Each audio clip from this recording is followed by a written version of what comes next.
Okay, so what is the difference? You can do definition or just kind of dumb it down for us. What's the difference between commercial and residential? Because we obviously have two different teams that operate. And what is the difference for that a property owner should know?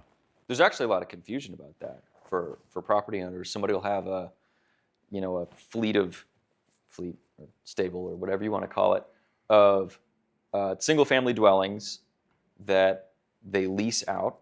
It's a rental portfolio that they own. They'll say, well, this is my commercial investment, right? They use it for commercial purposes. They're using it as a income generating investment. But it's actually not commercial property. It's residential property that happens to be used commercially. So that's how it's coded. That's right. It's going to be appraised as residential properties. It's going to get compared to other single-family residential properties like that. From a definition standpoint in tax code, residential is going to be anything that's used for living purposes. So, a single-family house, a duplex, a triplex. Usually up to like 4 units. Usually up to 4 units. It's going to be appraised as residential. A quadplex potentially could still be residential depending on the county. Yeah. Commercial, on the other hand, is going to say it's any property that is used for income purposes. So we're talking office building, a retail strip, a hotel. We can get into all those different types. I think one of the confusing things would be apartments, right? Is it apartment residential property? Because there are people living there for, it's used for living purposes. And to buyers, those are the people that own them. They consider that residential compared to if they had a retail shopping center or something. Yeah. But you have to think about it from the owner's perspective. In that circumstance, the owner is using it for an income standpoint. Right. So, and That's how most the county's apartments gonna do have it. more than 4 units. Yeah. Right? And so that would qualify as a commercial property. Another common question we get is, how is land designated? Is that residential or commercial? Is it one or the other? Can it change? It's all of those. It can change year to year even, but typically what the appraisal district is going to designate it as is what it's been zoned for.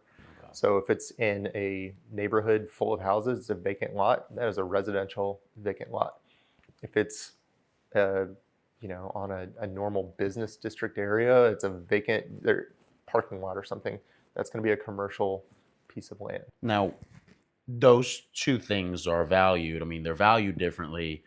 We obviously protest. We have hearings that are different. Can you jump into the differences between, like, when we're representing a residential client with a homestead versus, a big hotel investor or retail shopping center investor or multifamily investor?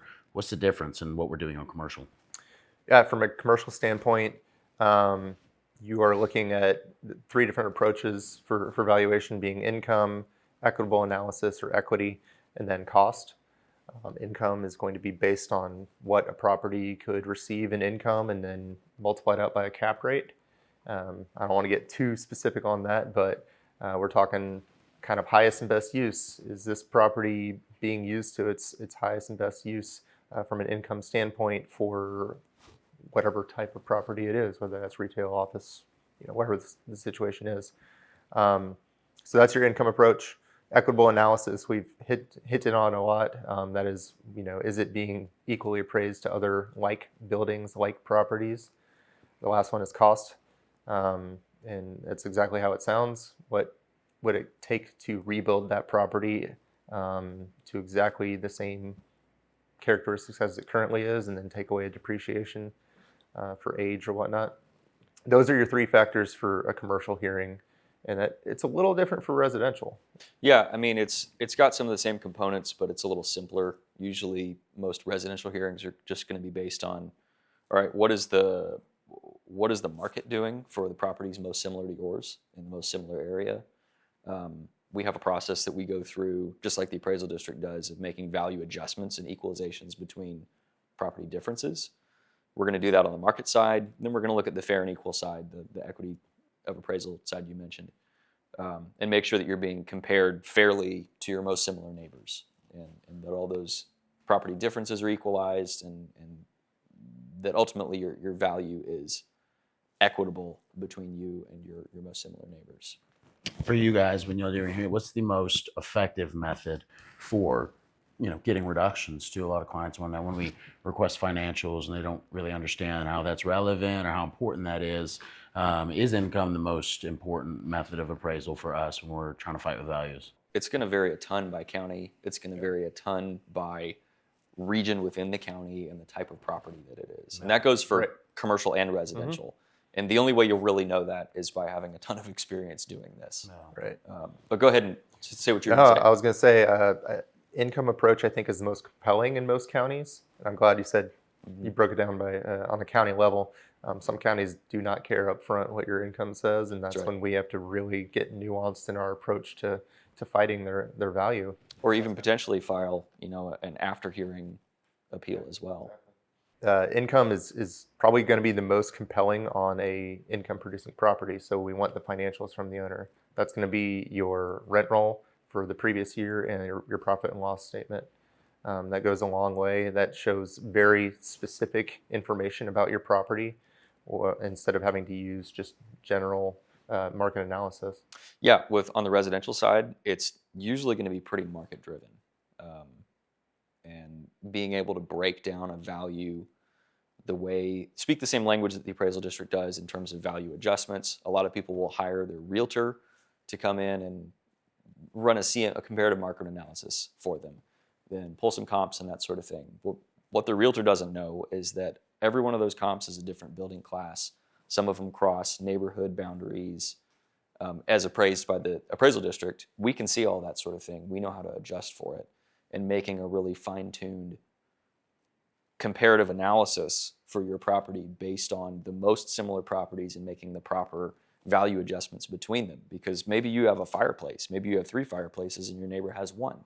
Well, from a cost perspective and a contributory value to your property, that actually makes a big difference. If you've got, it's not just raw square footage like a realtor CMA is going to do. You might have an extra 1,000 square feet, but 500 of it is an enclosed patio that's at a different cost scale. You might have a slate roof and your neighbor has asphalt shingle. That's going to play in. So that's all stuff that we look at and adjust for. A common question I'm asked on the commercial side of things is why residential gets to use sales analysis and commercial doesn't. Well, commercial does. We can use sales analysis. However, there are not that many sales to really compare to on the commercial side of things. If you think about any given residential neighborhood, you could have 2 to 50 sales that have taken place in the past year for that neighborhood. And that's a lot of different examples to look at, different market samples to compare to your property. If you're talking about a $50 million apartment building, there may be 2, 3 in their entire 5-mile radius sales that took place that are similar in that level, that capacity. And oftentimes their sale price is not even disclosed. So you just can't use that. That's an important fact right there, that Texas is a non-disclosure. It's not a mandatory disclosure state. Right. And so a lot of that market activity for large commercial properties like that isn't just going to be listed on the MLS. It's going to be shopped around to a known group of private equity investors or something like that. Whereas your average suburban house, well, you want to list that on the MLS because you want as many people to know about it as possible and get as many bids as possible. So it's the norm that a residential single family property goes to the MLS because the seller wants a bidding war ultimately. And it's not that a commercial seller doesn't want a bidding war, but they just know who their audience is. And it's not going to be blasting it out on Facebook, Yeah.